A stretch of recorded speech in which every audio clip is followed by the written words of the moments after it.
First ever factory outlet Mukunda jewellery KPHB Kothapet Khammam Somajiguda Hanamkonda. నమస్కారం. మాఘపురాణం 19వ రోజు పారాయణలోకి వచ్చాం. ఈ రోజున మాఘ బహుళ చవితి అంటే సంకటహర చతుర్థి చేసుకునే అలవాటు ఉన్న వాళ్ళకి ఈ రోజున గణపతి పూజ చేసుకునేందుకు ప్రత్యేకమైన రోజు.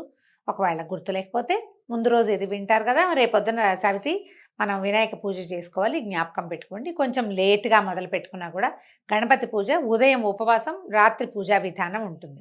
పొద్దున పూట మీరు 10 గంటలకు విన్నా కూడా స్వల్పంగా లఘువుగా ఉదయం గణపతి పూజ చేసుకోవటం, ఉపవసించి సాయంకాలం మనం గణపతి దేవాలయానికి వెళ్ళటము లేదా ఇంట్లోనే కుడంలో ఉండ్రాళ్ళు చేసుకుని గణపతి ఆరాధన చేసుకుని నివేదన చేసుకుంటే మంచిది. అలవాటు ఉన్న వాళ్ళు చేసుకోవచ్చు.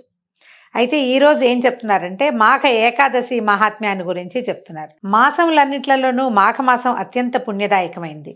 మాఘమాసంలో నదీ స్నానం విశేషమైన పుణ్య ఫలితాన్ని ఇస్తుంది. అయితే మనకు సాధారణంగా తెలుసండి, ఎప్పుడు కూడా కార్తీక స్నానాలు అని చెప్తాం. మాఘ స్నానాలు తక్కువ మందికి తెలుస్తాయి. కార్తీకం మొత్తం యావత్ భారతదేశము అంటే సౌత్ ఇండియా అంతా పాటిస్తుంది, మాఘం తక్కువ మంది పాటిస్తారు. అయితే మనం ఇది తెలుసుకున్నప్పుడు ఒకవేళ కార్తీకంలో చేయలేకపోయినా చలికాలం అవ్వడం వల్ల ఏదైనా అనారోగ్యాలు ఇబ్బంది మనం స్నానాలు చేయలేని పరిస్థితిలో ఉన్నా కూడా మాఘంలో అయినా ఇది చేయగలిగితే నదీ స్నానం చాలా ఫలితాన్ని ఇస్తుందండి. అవకాశాన్ని బట్టి చూసుకోవచ్చు. మనకు అందుకని చూడండి, కార్తీకం తర్వాత మార్గశిరం పుష్యం మధ్యలో 2 నెలలు వచ్చినాయి. 3 నెలల క్రితం చేయలేంది ఇప్పుడు చేసినా కూడా ఫలితం ఇస్తుంది. మంచి అవకాశం కదా. అయితే నది లేకపోతే ఏ నీటి తావులో అయినా స్నానం చేసి శ్రీ మహావిష్ణువుని భక్తి శ్రద్ధలతో పూజిస్తే తాము చేసిన ఘోర పాపాలన్నీ హరించుకుపోతాయి, పుణ్యం లభిస్తుంది. అయితే ఇది శ్రీమన్నారాయణుడు అనగానే విష్ణు పూజ సాలగ్రామార్చనలోకి వెళ్తాం. మాఘంలో సూర్యనారాయణ అర్చన కూడా చాలా విశేషమైన ఫలితాన్ని ఇస్తుందండి. ఇక్కడ శ్రీమన్నారాయణుడు అంటే ప్రత్యక్ష నారాయణ స్వరూపమైన సూర్యుడి గురించే చెప్తారు. ఇంటికెళ్ళి పూజా వ్యవహారము అది చేయలేకపోతాం మనం పెద్దగా. నదిలోనో ఏ చెరువులోనో స్నానం చేస్తే సూర్యోదయం అవుతుండగా చేస్తాం. ప్రత్యక్షంగా సూర్యబింబం కనపడుతుంది కదా, ఆ కనపడే సూర్యబింబానికి 3 దోసెళ్ళ నీళ్లు దోసెళ్లతోటి తీసి అర్ఘ్యప్రదానం చేయటం. పెద్ద మంత్రం కూడా అక్కర్లేదండి. ఆదిత్యాయ నమః అని చెప్పుకున్నా చాలు, అంత చిన్నది కూడా సరిపోతుంది.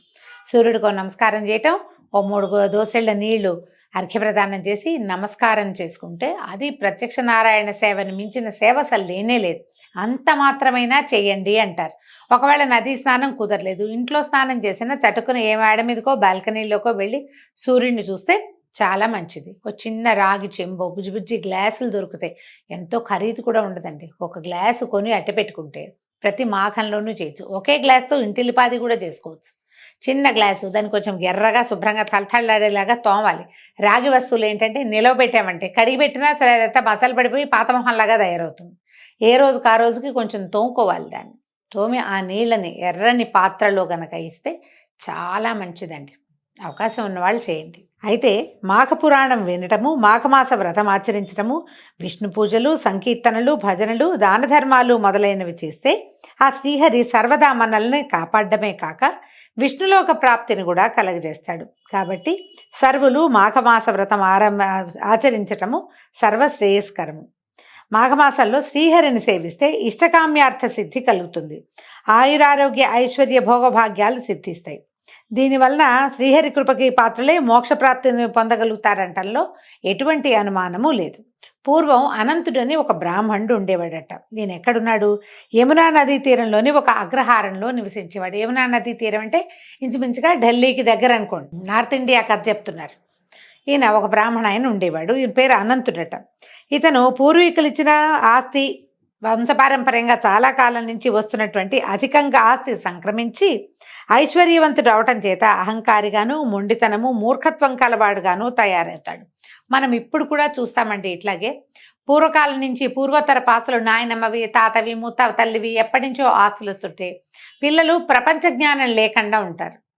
డబ్బు ఉంటుంది, దీన్ని అనుభవిద్దాం, అధికారం ఉంటుంది, అనుభవిద్దాం, పని వాళ్ళు ఉంటారు, మనం ఏం పని చెయ్యం. దాంతో బద్ధకస్తులుగాను, మూర్ఖులుగాను, మొండివాళ్లుగాను ఉంటారు. పనిమంతులుగా ఉండే అవకాశం అసలు లేనే లేదు. మనం ఇప్పుడు కూడా చూస్తాం. అదే తండ్రులు ఉద్యోగస్తులయ్యి అన్ని పనులు వాళ్లే స్వయంగా చేసుకుంటుంటే వీళ్ళ పిల్లలు కూడా అలాగే తమ సొంతంగా పనులు చేసుకునేలాగా అలా కనపడతారు. ఆస్తి స్వాస్థలున్న అన్ని కుటుంబాల్లోనూ తొలి తరాల కంటే తర్వాత తరాల వాళ్ళు మూర్ఖంగా, మొండిగా, పట్టుదలగా ఒక అర్థం పర్థం లేని ఒక కాంప్లెక్స్లో జీవించడం మనం ఇప్పటికి కూడా చూస్తాం. పూర్వకాలపు గాథల్లో కూడా అవే కనపడుతూ ఉంటాయి. అయితే విద్య కూడా అంతంత మాత్రంగానే అబ్బిందట. నిత్యం ఇంటి నుంచి డబ్బు తీసుకొని దుష్టులతోనూ దుర్మార్గులతోనూ తిరుగుతూ జులాయిగా తయారయ్యాడు. చెడు అలవాట్లకు లోనయ్యాడు. సులువుగా డబ్బు దొరికే మార్గం ఉంటే స్నేహితులు చాలామంది చేరతారు. వీడికి చాలా తొందరగా నువ్వు కుమార్ రాజావని చెప్పి బాగా అలవాట్లు నేర్పించేశారు. తల్లిదండ్రుల హితబోధనలు వినక తన ఇష్టానుసారం సంచరించేవాడు. ఏనాడు దైవతి చింతన చేసిన పాపాన్ని పోలేదు. పాప భీతి మొదలే లేదు. మందు, మగువ, పేకాట, జూదం మొదలైనటువంటి సకల సద్గుణాలు అనకూడదులేండి, సకల దుర్గుణాలు అలవడ్డాయి. ముసలివారైన తల్లిదండ్రులు మాత్రం ఎంతైనా చెప్పి చూశారు, కానీ ఏమీ లాభం లేకపోయింది. వారి హితబోధ చెమిటివాడి ముందు శంఖమూదినట్లుగా అయింది. సరే, వాళ్ళు ఇంకా చేయగలిగేది ఏం లేదు. వీడికి ఎప్పుడో మొహం పగిలితే బుద్ధి వస్తుంది, మనం కూడా ఇట్లాగే అనుకుంటాం. వాడికే ఓ దెబ్బ తగిలితే బుద్ధి వస్తుంది, ఎంత చెప్పినా వినరు. పైగా చేయి దాటిపోయాక మా అమ్మ నాన్న చెప్పారు నేను వినలేదు అనిపిస్తుంది, లేదా ఇంకొంచెం బాగా చెప్పుండొచ్చు కదా అని కూడా అనిపిస్తుంది. ఏదో చెప్పారు మేము వినలేదు, ఓ చెప్పకాయ కొట్టి చెప్పుండొచ్చు, చూడు ఇప్పుడు ఇలా అయిపోయింది అంటారు. అలాంటి ఫ్రెండ్స్ ఉంటారు చూడండి, మనకి చెప్పినప్పుడు వినరు, ఇంకా బాగా చెప్పలేదని తర్వాత కాలంలో భావిస్తారు. ఇలా ఇక వాళ్ళు సరిపెట్టుకున్నారు. వాళ్ళ అమ్మా నాన్న కాలమే వీడికి సమాధానం చెప్తుంది. ఈ కాస్త ఆస్తి పోయాక, ఇదంతా అయ్యాక వీడికి పళ్ళు రాలేక బుద్ధి వస్తుందని ఇక చెప్పలేక వదిలిపెట్టేసి వాళ్ళ మా నాన్న వాళ్ళు ఉండేవాళ్ళు. ఇలా ఉండగా కొంతకాలానికి అతనికి జ్ఞానోపదేశం అవ్వడం మొదలుపెట్టిందట. జ్ఞానోదయం అవటం మొదలుపెట్టింది. జ్ఞానోపదేశాలు చాలామంది చేశారు, కానీ అతను వినలా. జ్ఞానోదయం అవడం మొదలుపెట్టింది. దుర్గుణాల వల్ల రోగాల బారిన పడ్డాడు. స్నేహితులు సాయం చేయకపోవడంతో వారి పట్ల విసిగిపోయాడు. ఏనాడు దాన ధర్మాలు చేయలేదు, దైవచింతన లేదు. ఇప్పుడు దైవచింతన ఎలా చేయాలో తెలియదు. ఎవరికైనా దానం చేసుంటే వాళ్ళు ఎవరైనా సహాయం చేసేవాళ్ళు. ఇతను ఏం చేశాడు, స్నేహితులతో కలిసి స్నేహితుల మీద ఖర్చు పెట్టాడు.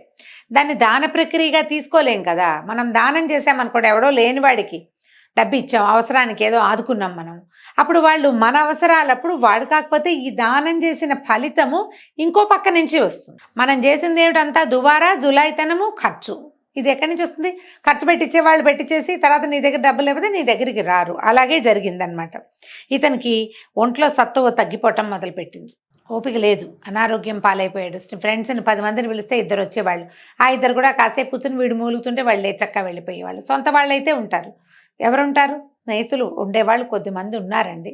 లేదు, మిత్రులు మంచివాళ్ళు కాదని మనం అనలేకపోతాం. ఈ పురాణాల్లో చెప్పబడిన గాథల్లో ఏంటంటే డబ్బుని చూసి చేరిన వాళ్ళే స్నేహితులుగా చెప్పబడతారు, ఇట్లా వదిలేస్తారు అని. ఎప్పుడు కూడా మనం డబ్బులే చూపిస్తుంటే మన క్యారెక్టర్ని ఎవరు చూస్తారు? మన గుణాన్ని చూడరు కదా. డబ్బు చూపించకుండా ఉంటే గుణం కనపడుతుందేమో. మరి ఒకనాడు అతను ఇట్లా ఆలోచించడం మొదలుపెట్టాడు. అయ్యో, తల్లిదండ్రులు పెద్దవాళ్ళు చెప్పిన మాట వినకపోతేనే ధనబలంతో మిక్కిరి గర్విష్ఠిగా మారాను, సకల దుర్గుణాల బారిన పడ్డాను. నేనెంతటి పాపాత్ముడిని, దైవచింతన చేయలేదు, దాన ధర్మాలు చేయలేదు, భగవంతుని పట్ల సాధారణ భక్తిని కూడా చూపించలేదు. నాకు ఇంకా మోక్షం ఎట్లా వస్తుంది? ఒక్క పుణ్యకార్యమైనా చేయలేదు సరికదా. నేను పాపకార్యాలు ఎన్నో చేశాను.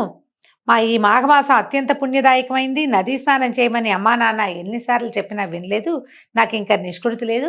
రేపు పొద్దు నుంచి నదీ స్నానం చేద్దామని డిసైడ్ అయ్యాడట. మనకి చాలా సమస్యలు చుట్టుముట్టినప్పుడు అప్పుడు దైవం వైపుకి తిరుగుతాం. ఎక్కడా మనకి సమాధానం దొరకకపోతే మనం దైవం వైపుకి తిరుగుతాం. ఒకవేళ మనం తిరగలేదనుకోండి, ఏదో ఒక ప్రచోదనం వస్తుంది ఆ సమయానికి. ఎవరో ఒకళ్ళు, ఫ్రెండ్సో, చుట్టుపక్కల వాళ్ళు, దారే పోయే వాళ్ళు, ఎవరో ఒకళ్ళు మనని దైవం వైపుకి తిప్పుతారు. మీరు చూడండి, అన్ని రకాల వ్రత కథల్లోనూ ప్రయాణ సమయంలో ఎవరో పూజ చేసుకుంటూ ఉండగా చూసి ఆ పూజను మొదలుపెట్టిన గాథలు వింటాం మనం. సత్యనారాయణ వ్రత గాథలు అంతే, అనంత వ్రత గాథ అంతే, చాలా రకాల పుణ్యవ్రతాల గాథలన్నీ కూడా ఎవరో అది ఆచరిస్తుంటే చూసి వారిని చూసి ప్రచోదనం పొంది మనం కూడా చేయాలనుకోవటం, అలాంటివే కనపడతాయి. ఇతనికి తనంతట తనకే తట్టింది. ఇది మాఘమాసము, రేపటి నుంచి నదీ స్నానం చేస్తే నాకు అనారోగ్యం తగ్గుతుంది, ఏమైనా ఈ డబ్బు సమస్యలు, వచ్చిన ప్రాబ్లమ్స్ తీరతాయేమోనని భావించాడు. అయితే ఏమైంది, రేపటి నుంచి నదీ స్నానం చేసి దాన ధర్మాలు చేసి శ్రీ మహావిష్ణువుకి పూజలు, భజనలు, సంకీర్తనలు చేయించాలి, మాఘమాస వ్రతం ఆచరించాలి, లేకపోతే నాకే నికృష్టపు చావు వస్తుందోనని ఆలోచించుకుంటూ నిద్రాదేవి ఒడిలోకి జారుకున్నాడట. ఆనాటి రాత్రి కొంతమంది దొంగలు అతని ఇంట్లో పడి సర్వము దోచుకుపోయారు. అయితే అలికిడికి మెలకు వచ్చి ఇతను ఏం చేశాడు, దొంగలు దొంగలు నరుస్తూ వాళ్ళ వెనకాల పడ్డాడట. అట్లా తరుముతూ నది మీద ఒక వంతెన కట్టుంటే ఆ వంతెన మీదకి ఆ దొంగలు ఎక్కారు, ఇతను కూడా వాళ్ళ వెనకాల పరిగెత్తాడు. ఈ పెనుగులాటలు పరిగెత్తడంలో ఒక దొంగ అతను కాలు మడతపడి కింద పడిపోయి ఈ మన అనంతుడికి చిక్కేసరికల్లా ఇతను అతన్ని పట్టుకున్నాడు గట్టిగా. ఇద్దరు పెనుగులాడుతూ ఉంటే ఏమైంది, వెనక నుంచి ఇంకో దొంగ పరిగెత్తుకుంటూ వచ్చి ఈ అనంతుడు నెత్తి మీద ఒక ఎత్తిగా కొట్టాడు. ఈ అనంతుడు ఆ దొంగతో సహా నదిలో పడిపోయాడట. నదిలో పడ్డా కూడా ఈ పట్టుకున్న వాడిని వదల్లా, కానీ తలకి దెబ్బ తగిలింది. అది మెల్లిగా తడికి నీళ్లలో పడేసరికల్లా నదిలో పడేసరికి ఆ తల నానిపోయి నెత్తురు విపరీతంగా స్రవించిపోయి మెల్లిగా ఈ పెనుగులాటలోనే అతని ప్రాణం కాస్త పోయింది. కాకపోతే తెల్లవారుజామున సూర్యోదయం ఇంకొక అరగంటలో అవుతుందనగా మాఘమాసం నదీ స్నానం చేయటం వల్ల ఇతనితో పాటు ఆ దొంగ కూడా నీళ్లలో మునిగి మరణించాడు. స్నానం చేయటం అతను మరణించాడు. ఈ స్నానము దీని తర్వాత మరణం సంభవించడంతో నదిలో పడిన అనంతుడు నీట మునగటం వల్ల నదీ స్నాన ఫలితం దక్కింది. ఈ నదీ స్నానాల్లో ఒక విశేషం చెప్తారండి. నది ఒడ్డును కూర్చుని 2 మగ్గులు తీసి నెత్తి మీద పోసుకుంటే కాదు, నదిలో దిగి కంఠస్నానం లేదా నడుం దాకానే కట్టి స్నానం చేస్తారు కొంతమంది. మునగడానికి భయపడతారు, వాళ్ళకి పూర్తి ఫలితం లభించదటండి. చాలా ఖచ్చితంగా చెప్తారు. నదిలో ముక్కు మూసుకుని మునగాలట. ముక్కు మూసుకుని మునగలం కష్టం కదా, చాలా కష్టం. మాకు స్విమ్మింగ్ రాదండి అలాంటి భావి చెప్తాం. చాలామంది గొంతు కూర్చుంటారు, నెల్లిగా కింద కూర్చుని ఏదో ఒక సహాయంతో మునగడానికి ట్రై చేస్తారు. 3 సార్లు ముమ్మారు మునక వేయటం అనేది చెప్తారండి తప్పకుండా. దానికి ఏం లేదు, బాగా 5-6 సార్లు శ్వాస తీసుకుని వదిలిపెట్టడం. స్విమ్మింగ్ ప్రాక్టీస్ లాంటి, స్విమ్మింగ్కి వెళ్ళే ముందు ఎలా నేర్పిస్తారో అంతే, బాగా గాలి తీసుకోవటం వదిలిపెట్టడం. 5-6 సార్లు చేసామనుకోండి కొంచెం మనకి ఆ లంగ్స్కి అది అలవాటు అవుతుంది. ఈసారి గాలి తీసుకొని లోపలికి టక్కిన ముక్కు మూసుకొని మునిగిపోవాలి. మునిగేస్తాం ఈజీగానే, లోపల గాలి ఉంటుంది కాబట్టి మనకేం భయం ఉండదు. అలా కాకుండా మామూలుగా మునగడానికి ట్రై చేస్తే నీళ్లు మన్ని తోసేస్తాయి, మన ప్రాణం కూడా ప్రాణాల పైన పోయి బయటకు వచ్చేస్తాం. ఇతను నదిలో మునిగాడు అన్న దొంగతోటి కలిసి. దానివల్ల ఇతనికి నదీ స్నాన ఫలితం దక్కిందట. అతని పాపాలన్నీ పటాపంచలైపోయాయి. మాఘమాస ఫలితాన్ని పూర్తిగా అనుభవించి పుణ్యాత్ముడైపోయాడు. విష్ణుదూతలు అతన్ని వైకుంఠ ప్రాప్తిని కలగజేశారు, అక్కడ తీసుకుపోయారన్నమాట పైకి. ఇతనితో పాటు నీటిలో మునిగినటువంటి దొంగ కూడా మోక్ష ప్రాప్తి లభించింది. మాఘమాస నదీ స్నానం అలాంటి ఫలితాన్ని ఇస్తుంది. సమస్తమైన పాపాలు పోతాయి అంటే ఈయనకు పోయినాయి, మనకు కూడా మా వైకుంఠం వస్తుందంటే అట్లా రాదు. ఈయన ఏం చేశాడు, మునగ్గానే చచ్చిపోయాడు. మునిగి స్నానం చేసి మాఘమాస స్నానం చేసామని అనుకుని తెల్లారి మళ్ళీ మన పనులు మనం మొదలెట్టామనుకోండి, ఆ ఫలితంగా మన అకౌంట్లో పడుతుంది. మనం కొత్తగా చేసే కర్మలు ఉంటాయి కదా, పాపకర్మలు, వాటి అకౌంట్ మళ్ళీ స్టార్ట్ అవుతూ ఉంటుంది. ఇతను మరణించాడు కాబట్టి ఇతనికి ఆ అవకాశం లభించిందట. దీంతో నదీ స్నాన మహాత్మ్యాన్ని గురించి చెప్తూ 19వ అధ్యాయాన్ని పూర్తి చేశారు. రేపు ఉదయం మళ్ళీ 20 రోజు పారాయణలో కలుసుకుందాం.